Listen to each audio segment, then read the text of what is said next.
And by prioritizing mental health in the workplace, we can improve the well-being of our citizens.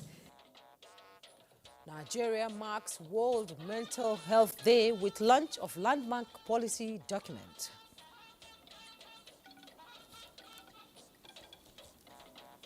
Girls are breaking boundaries, regardless of the stereotypes and exclusion, which include the marginalization and living with disabilities. 16-year-old shadow speaker leads plenary at the House of Representatives as lawmakers prioritize girl-child welfare to mark International Day of the Girl Child.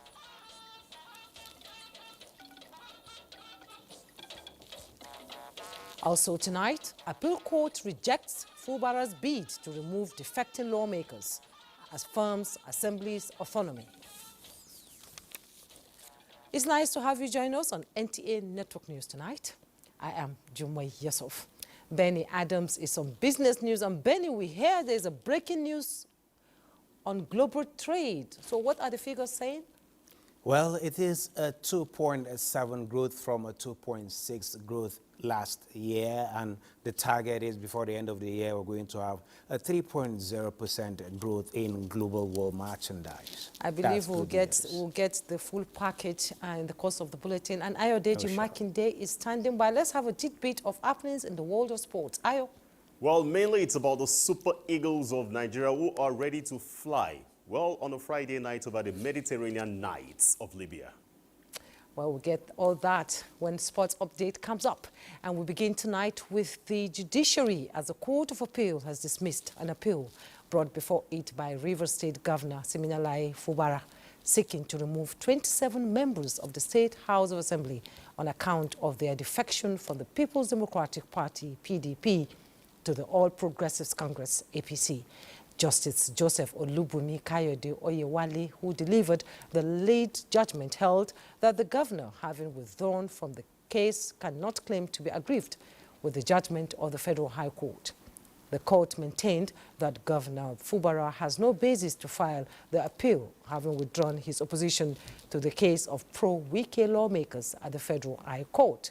Consequently, the Court of Appeal barred Governor Fubara from interfering with affairs of the House of Assembly. The appellate court also barred the state governor from withholding the House of Assembly fund and removing the clerk and deputy clerk from the House. In addition, the court ordered him to represent the budget of the state to the House under the recognized speaker, as contained in the judgment of Justice James Omotosho of the Federal High Court. He therefore voided and set aside the passage of the 2024 budget by 4 out of 32 members on the ground of illegality that must not be allowed in a democratic setting. Governor Fubara has the right of appeal on this matter to the Supreme Court.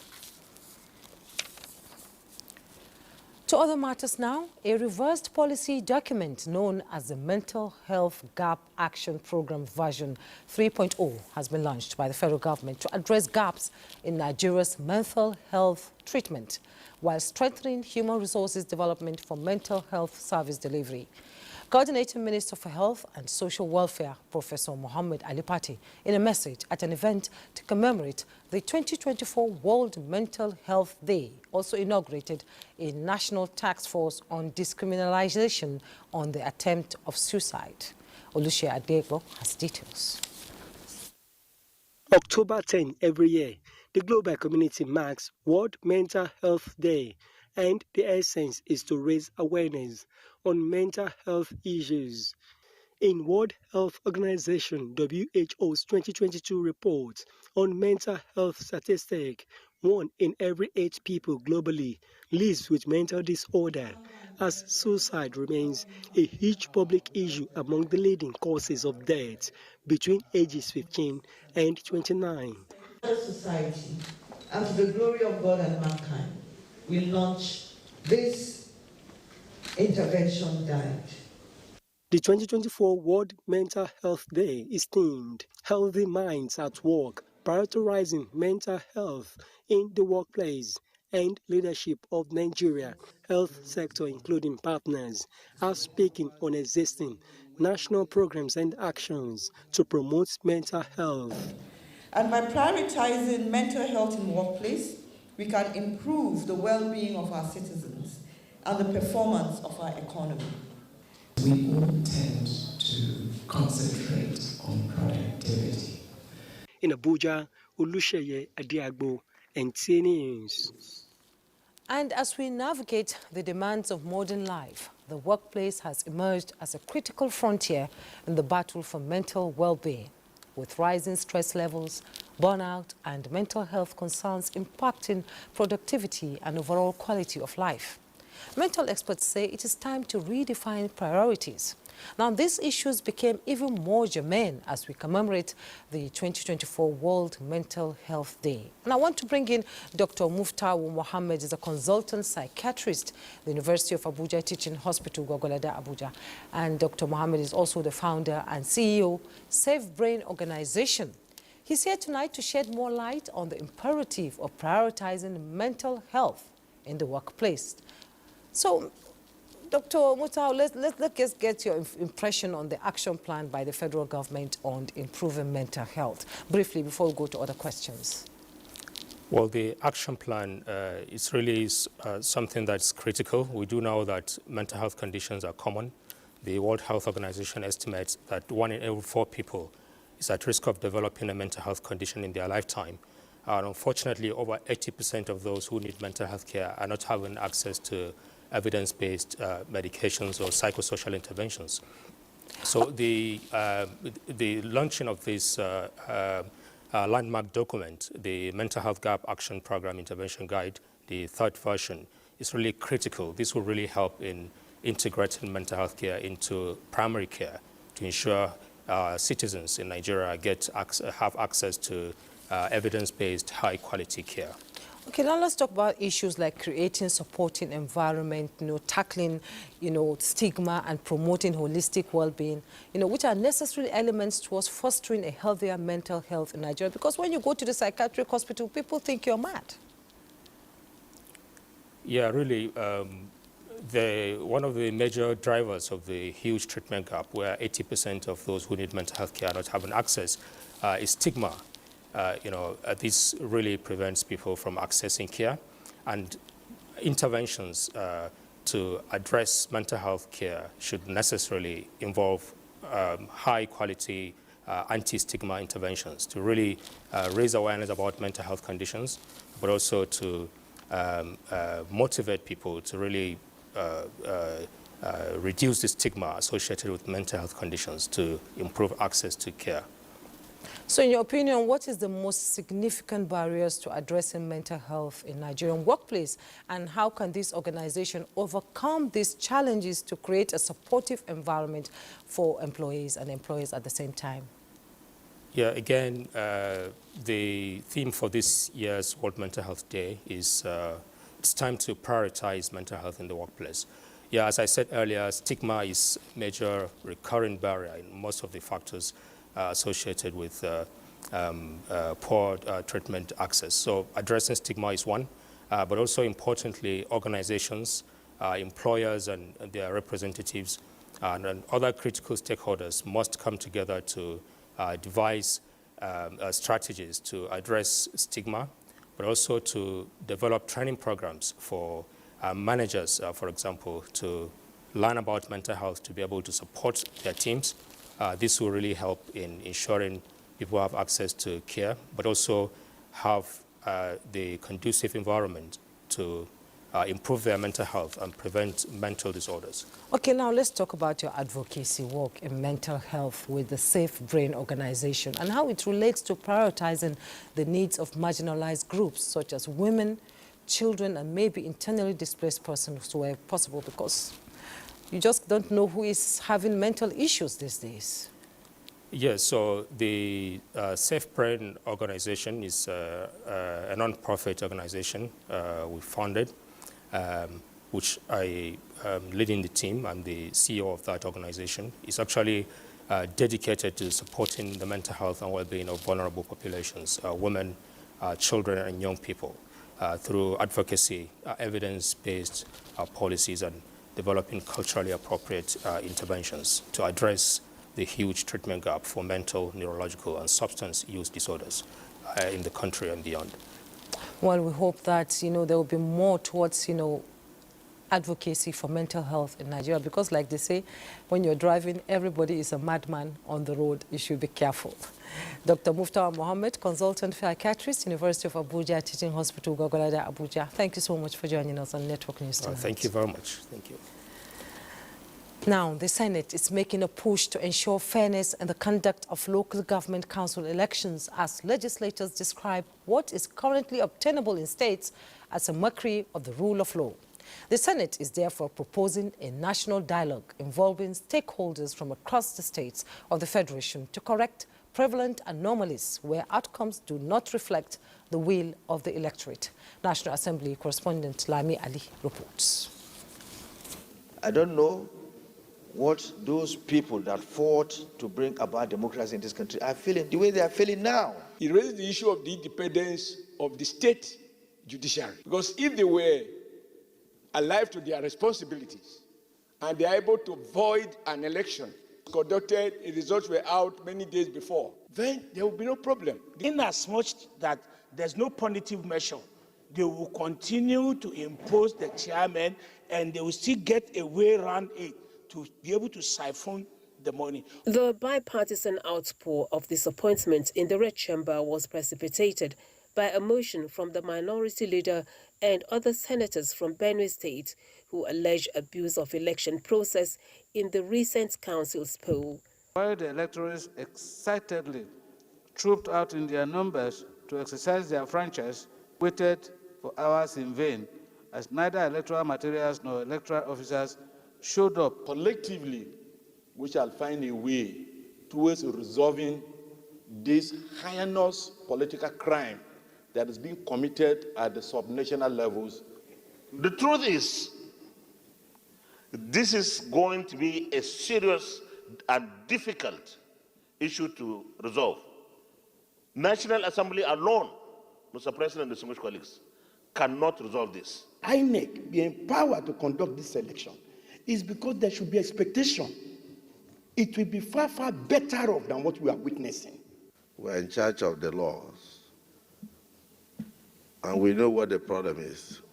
If indeed local government election results are written 2-3 days before the elections are purportedly held, it behoves on us, the National Assembly, to give direction.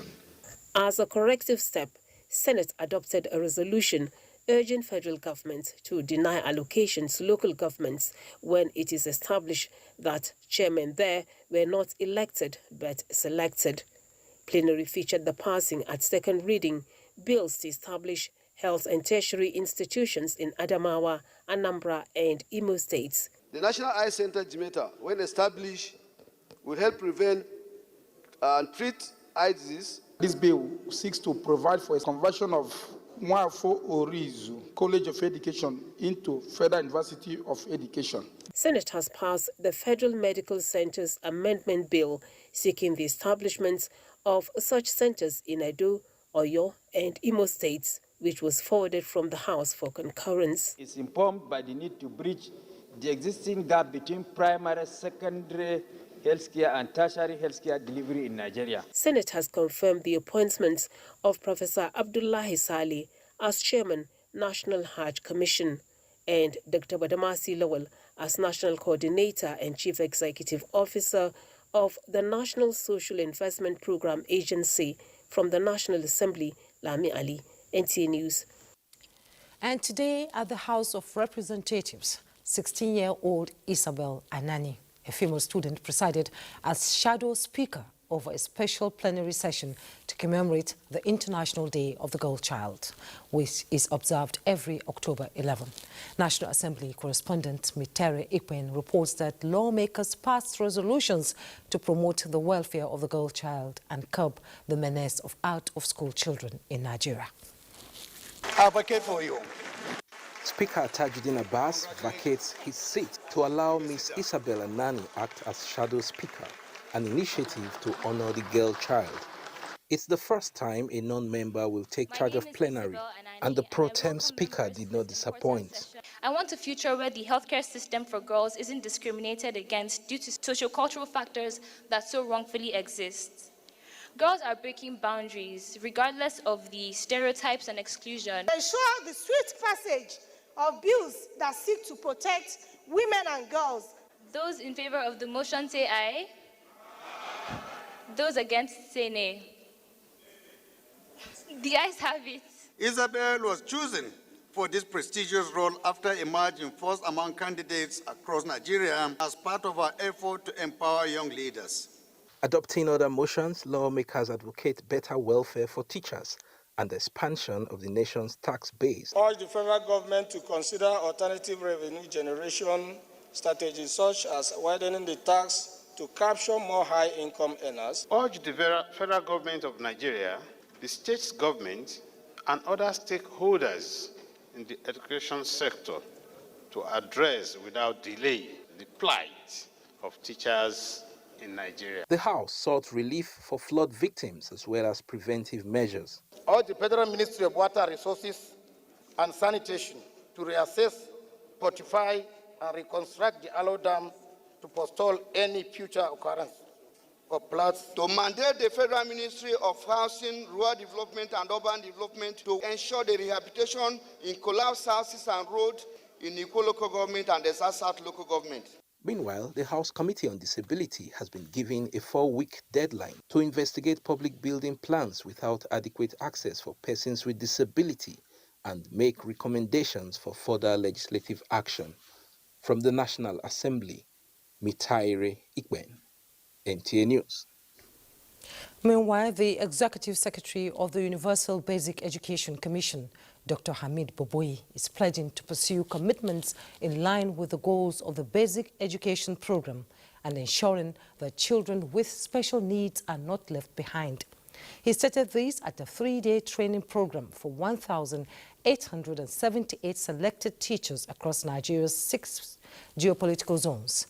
He highlights the importance of inclusive education, emphasizing that achieving sustainable development goal, which calls for inclusive, equitable and quality education for all, requires special attention to children with disabilities and other learning challenges. He further noted that the global agenda places extra responsibility on education providers to expand and improve special needs education. The purpose, as we said, of this particular training is to bring teachers to understand also the basic concepts of inclusive education. The training aims to bridge the gap between teachers and learners with special needs, equipping educators with the skills and knowledge to effectively deliver inclusive education. This initiative is set to transform the educational landscape by ensuring that inclusivity becomes a core feature of Nigeria's school system, enabling every child to thrive regardless of their challenges. We'll take a break. The network news will continue in a moment. Welcome back. After 41 years as a student of the University of Ife, now Obafemi Awolowo University, Ife, Nigeria's First Lady Oluremi Tinubu returns to her alma mater to inaugurate 3 key infrastructural projects. State House correspondent Adeni Taiwo reports that the projects executed by the Oni of Ife to herald his 50th birthday celebration will serve as a springboard for infrastructural renewal at the great institution. Once upon a time, Nigeria's First Lady Oluremi Tinubu was a student at this great citadel. Just like the biblical triumphant entry, now she returns to her alma mater 41 years after, a heroine with monuments to her name. First is a 2.7-kilometer Senator Oluremi Tinubu Way, built by the Oni of Ife, Oba Enitan Adeyeye Ogunwusi, to support infrastructural development on the campus, followed by ultramodern male and female Ojaja hostels and Senator Oluremi Pavilion. The inauguration of the project is part of activities heralding the 50th birthday celebration of the traditional ruler, and the First Lady is full of appreciation to the monarch. 50 years is not just a marker of time, but a testament of wisdom and leadership. The deep-rooted love that you have shown for your people and kingdom since your ascension to the throne is heartwarming and commendable. Roads have always been a symbol of progress, which opens up pathways to safety and economic growth. It is my hope that this road will become a valuable asset for the university and facilitate easy access for the students and the entire university community. The significance of continuous infrastructure renewal cannot be overemphasized in creating a conducive academic environment. I appreciate the leadership of the university for making this day a reality. The University of Ife I attended was beautiful, says the First Lady, with nostalgia, as she called on stakeholders to support the government in providing infrastructure to the education sector.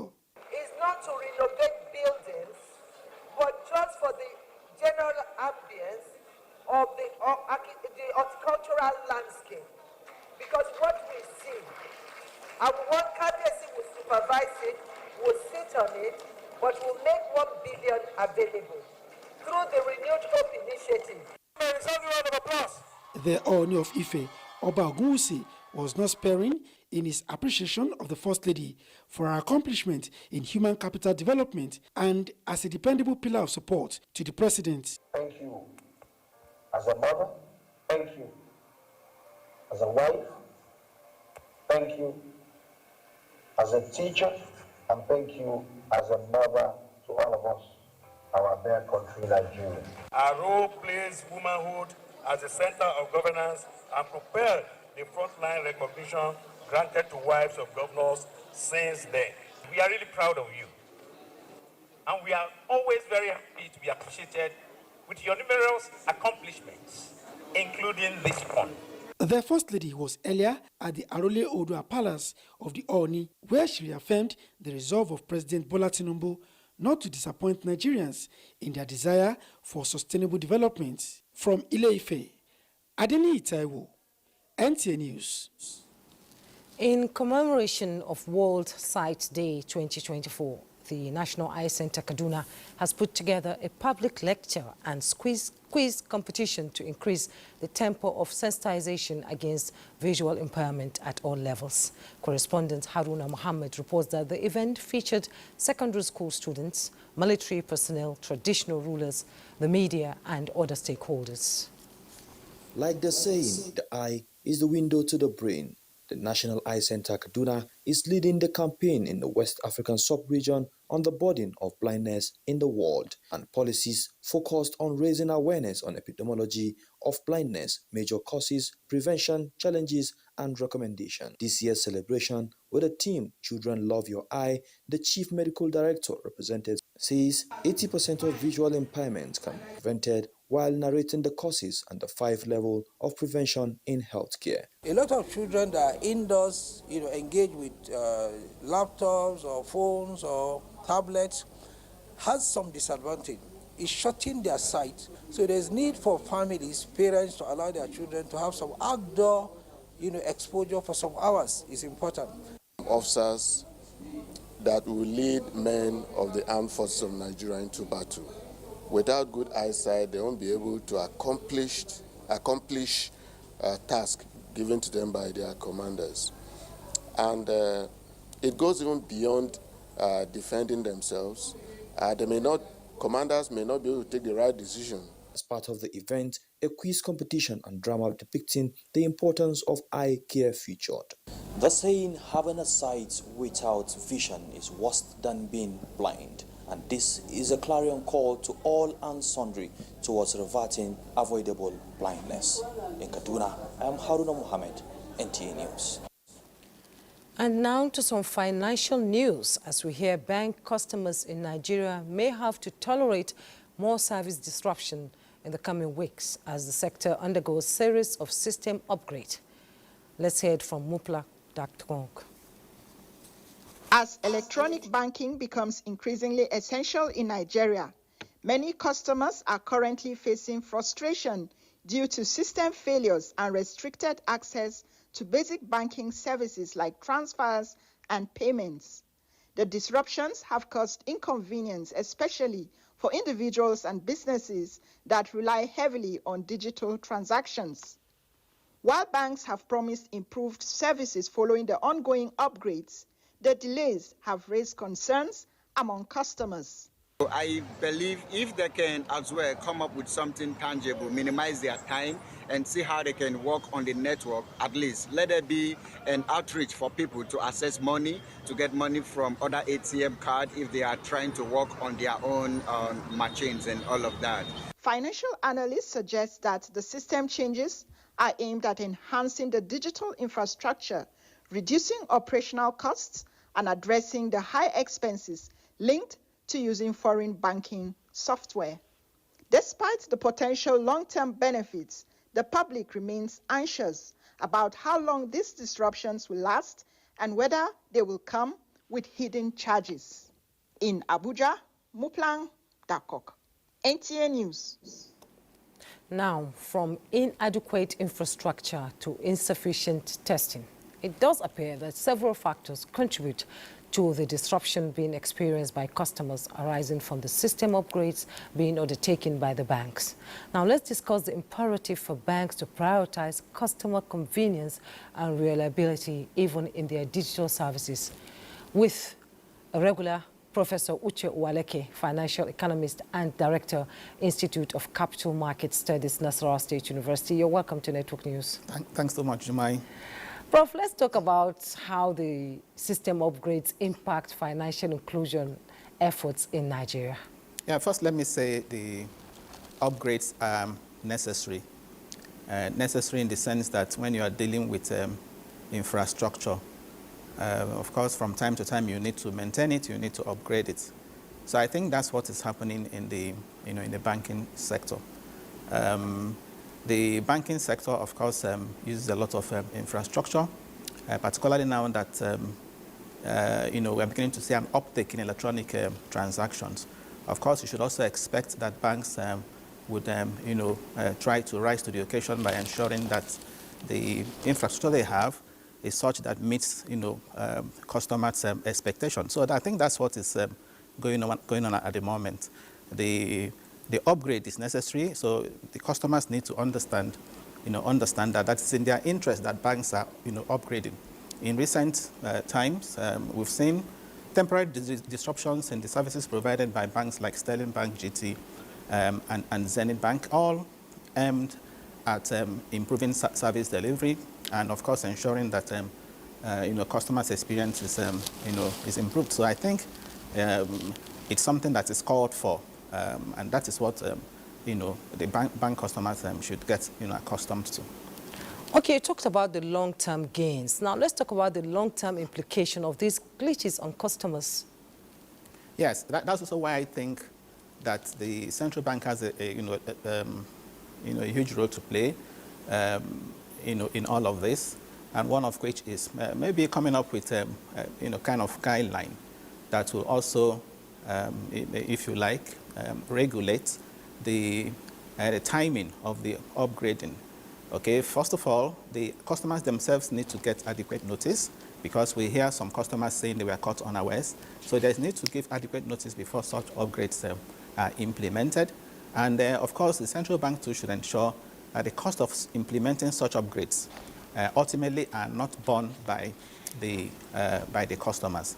I also think that there is need for the banks, any bank that is intending to do such, to also notify the central bank, in advance. What that does is, if the bank, for example, that central bank receives multiple of such notices, all, clogging all at the same time, the central bank, can now advise that it is staggered in such a way that, many banks are not involved in it at the same time, such that disruption in the services of a number of banks will cause serious inconvenience. to the customers. Yes, So talking I think about there's need to inconvenience, regulate most customers have not gotten any text, maybe message on our emails to that effect, and we keep wondering why it is not happening. And let's talk a little bit about accountability mechanism supposed to be put in place here in Nigeria to ensure banks compensate customers for losses incurred due to technical glitches, because money is being lost. Yeah, I talked about it earlier. There's need for the central bank to ensure that the cost is not borne by the customers. And, well, we see some, from recent circulars released by the central bank, some reassuring, information that our banks are still, stable, they are, quite safe, and that the central bank is on top of it, ensuring that, it continues to have proper monitoring, and what they call, spot checking. So there is need for the central bank to, strengthen its stress testing capabilities, and also the capabilities of early warning, implementing early warning, early warning systems. Yes. All of that should be in the interest of, the customers. And I also want to quickly add here that the customers should be encouraged, to use the grievance, resolution mechanisms that, the central bank has. And I was talking about the whistleblowing policy. So when a customer has, something against the bank, I'm not talking about the customer complaint mechanisms where you report to the Consumer Protection Department, but if you have reason to believe that fraud has been committed, by a particular bank, of course, you wouldn't be going to the bank to complain. No. There should be a way you complain straight to the central bank, okay? So if we have that mechanism working very well, the whistleblowing mechanism working very well, you wouldn't find people, for example, resorting to social media, as we saw recently, peddling malicious stories, as it were, against a particular bank, because that can cause, trigger contagion effect, in the banking industry. But the good news, as I mentioned earlier, is that the central bank, quickly reacted, and the central bank, would appear to be on top of the situation, giving reassurances that our banking system is safe and is stable. Indeed, and I'm sure anybody watching us and listening to you now will, sort of heave a sigh of relief that, things will get better, and this is just something that will pass too. Absolutely. Professor Uche Owaleke is a financial economist and Director, Institute of Capital Market Studies, Nasarawa State University. Thank you so much, as always, for coming on NTA Network Thank you, News. Jummai, for having me. Now, let's bring you up to speed with other news, as we now hear that Nigeria's dairy sector is moving steadily towards self-sufficiency to reduce the overdependence on imported products. And Ala Foods Nigeria is spearheading this process with its Damwa milk farm equipped with state-of-the-art technology in Kaduna State. Mohammed Umar Anjigi reports. Nigerians spend huge amounts of money buying imported dairy products. I am back on about 3-hour journey from Kaduna Metropolis to Damo, where efforts have been made to change the narrative. Here at Ala Farms, equipped with modern facilities with a capacity to accommodate about 40,000 cows, produce 10,000 liters of milk daily to meet local demands. The vision for advancing agriculture in the state aligns perfectly with Ala's mission, which is to provide high-quality dairy products while promoting green and innovative farming practices. And together, we can create a sustainable future for agriculture in Nigeria. Through this project that is filled with the most modern dairy farming tech, Amao is about to become the dairy capital of Nigeria. Ala Foods has enhanced domestic milk production and is greatly supporting to address food security challenges in Nigeria. Idi Mukhtar Maiha is a dairy farmer. I'm particularly very, very happy with the creation of the Ministry of Livestock Development, and we believe that this ministry will do a lot with the goodwill from the current government in power. We are going to see a lot of changes in the livestock business. The Ala Farm has been a great instrumental in the promotion of the dairy industry in Nigeria, providing the local farmers here with the required skills. The stakeholders say this dairy farm in Damo, Kaduna State is set to enhance the dairy value chain and help Nigeria become self-sufficient in milk production. Kaduna, I am Muhammad Murajingi, NTA News. The National Agency for Science and Engineering Infrastructure, NASENI, in its first-year performance is emphasizing its quest to establish and nurture a dynamic science and engineering infrastructure that will birth a sustained industrialized environment. Executive Vice Chairman and Chief Executive Officer Khalil Suleiman Halilu disclosed this in a news conference in Abuja. Alika Okpanachi Arua reports. It's been creativity at work in NASENI for the past 1 year. The agency has produced miscellaneous items which are cheaper in terms of purchase and maintenance. Now their benefits are endless, considering the inevitable need to cut costs. You can water so many farms at the same time. The matter of just putting pipes on and distribute water. The name of the stove is Save 80. Save 80 stove. That means you are saving 80%. Yes, 80% of the cost of energy. It is eco-friendly. The Executive Vice Chairman and Chief Executive Officer emphasized that the agency will improve on its achievements, disclosed that more innovations will be on display soonest.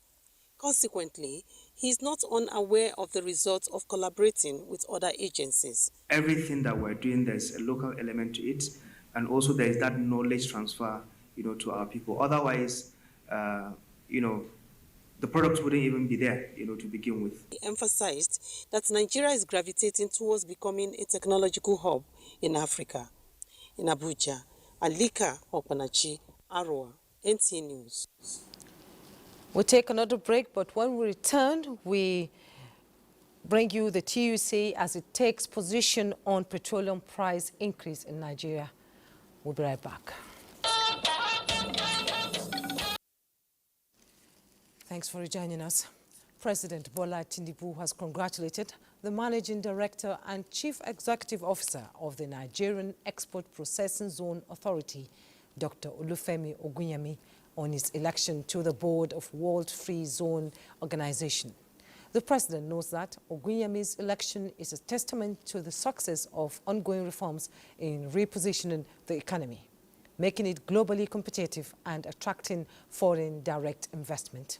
In a statement by the Special Advisor to the President on Media and Strategy, Bayo Onanuga, the President urges him to use his elevation to showcase the renewed hope agenda on the global stage and integrate the Nigerian economy into the highly rewarding global economic ecosystem.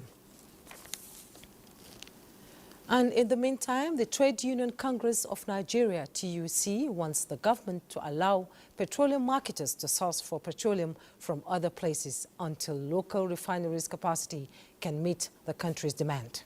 President of the union, Festus Osifo, made the suggestion at a press conference in response to the current situation regarding petrol price increase in the country. Joseph Othen reports. This conference comes on the heels of current increase of the price of petrol and perennial queues at the filling stations. President Trade Union Congress of Nigeria, Festus Osifo, takes time to analyze the three key elements of energy security, that is, availability, accessibility, and affordability. So, if what we need as a country per day is 35 million liters, and what is shipped out from Dangote refinery is average, because at times you have 8.55 million liters. But this is not sufficient. As we are ramping up production, the difference, we should source for that difference and bring it in for a while. The union advises government to do everything possible to strengthen the nation's currency. Also speaking on the petrol crisis is the president of the Nigerian Labour Congress, Joseph Ajero. He says the persistent increase in petrol price calls for attention of all stakeholders. When the labor movement goes, assuming we get 1 naira or 2 naira or no naira, it does not equally translate to 1 naira or 2 naira to other citizens of this country. Now, this is why there should be a collective response to it. The organized labor also raises concern over silence from most of the state governments on implementation of the new national minimum wage and consequential adjustments on salaries as done at the federal level. In Abuja, Joseph Utsen, NTA News. The federal government has set a target to surpass Africa's average tax-to-GDP ratio of 16.5% by achieving a tax-to-GDP ratio of 18% by 2026. The executive chairman, Federal Inland Revenue Service, Zach Adedeji, at a workshop in Abuja says this is achievable through enhanced compliance and collaboration. Bosede Abel Amosu reports. Nigeria is now the 6th African nation to adopt the Unstructured Supplementary Service Data (USSD) platform for tax payment simplification. This places the country at the forefront of digital tax administration on the continent. Government's intention is to enhance the ease of doing business and improve taxpayer satisfaction by allowing Nigerians access tax services directly from their mobile phones. The Executive Chairman, Federal Inland Revenue Service, Zach Adedeji, Accountant General of States, as well as Directors of Finance of Federal Capital Territory Administration and federal government-owned enterprises, are gathered here, among other things, to ensure effective tax remittance and reporting, enhance compliance and revenue generation, while also strategizing on blocking leakages. Your role as Accountant General is critical in this regard. You are responsible for ensuring that VAT is charged and remitted, that stamp duties are paid on contracts, and that withholding tax elements in contracts are properly withheld and remitted. Contributions of state governments to national revenue are very vital. Jointly, we need to have 100% compliance from all stakeholders.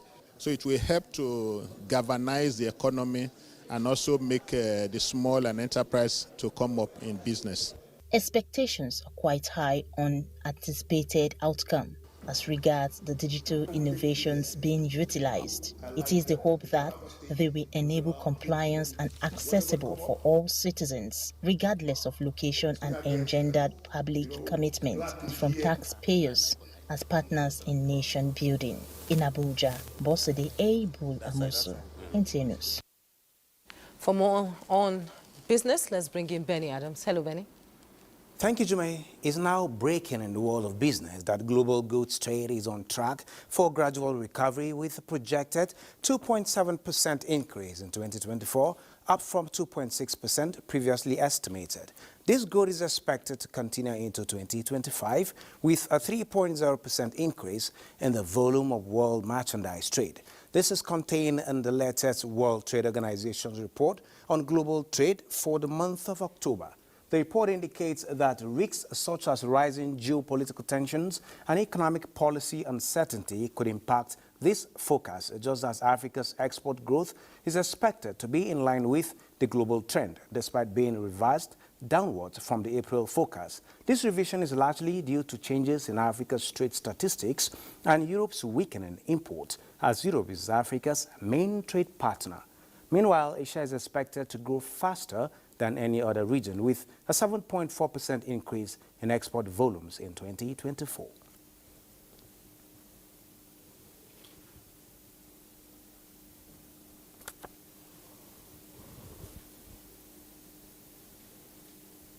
Conditions, we are seeing what we are expecting here is a gradual recovery in international trade driven by improving macroeconomic conditions.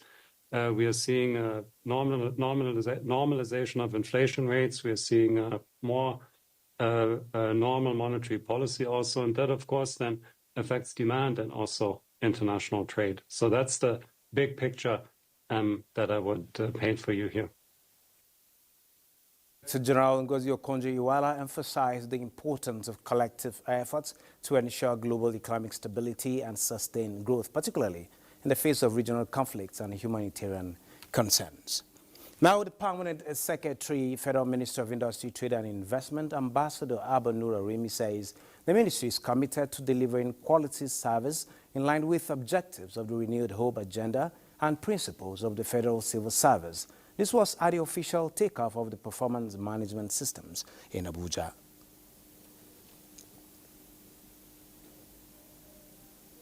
To strive for excellence. We formally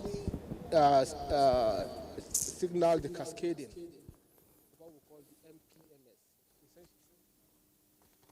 Okay, now the Nigerian equities market extended its downward trend at the close of Thursday's trading, registering a third consecutive session of loss as investors continued their sell-offs in some key stocks to lose 5.7%. As we see, the all-share index closed transaction at 97,477.19 basis point. If you look at the deals, we have 7,091 deals, volume 277.7 million, all valued at 4.653 billion, and equities cap is 56 trillion. Well, that is it on business, but the news continues after this break. Do stay with us. President Bola Tinubu congratulates ace broadcaster and Chairman Chief Executive Officer of Nigerians in Diaspora Commission, Abike Dabiri Erewa, on her 62nd birthday, commending her passion for building a better Nigeria through her various public roles. The president, through his special advisor, Media and Strategy, Bayo Onaniga, says Abike Dabiri Erewa has carved a niche as an authority on covering human interest stories while skillfully anchoring the weekly NTA Newsline program with flair, empathy and insight, as well as efforts at bridging the gap between Nigeria and its diaspora. President Tinubu prays that Almighty Allah will grant the former parliamentarian many years of good health and service to the nation. Let's join Ayodeji Makide for sports update. Hey, Ayo. Yes.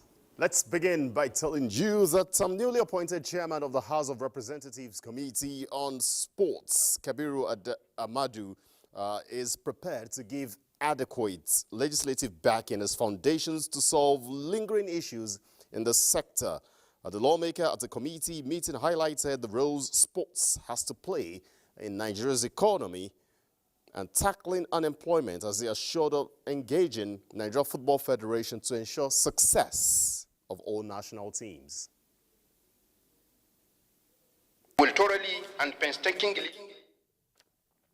Okay, the 5th anti-corruption marathon is set to hold in Abuja as a constant reminder of consequences of sharp practices and individuals and the country. The event, which comes up on December 7, will be preceded by a National Youth and Student Summit on anti-corruption and drug abuse on December 6. And quickly in tennis, Rafael Nadal, the king of clay courts, has announced his retirement from the sport as greats Roger Federer and Novak Djokovic among those leading tributes to the retiring king of clay courts. Remember, Rafael Nadal won 14 of his 22 Grand Slam titles at Roland Garros. And that's your sports. It's back to Jummai. Thank you, Ayodeji. And that's it on NTA Network News tonight. Thank you so much for your time. Good night.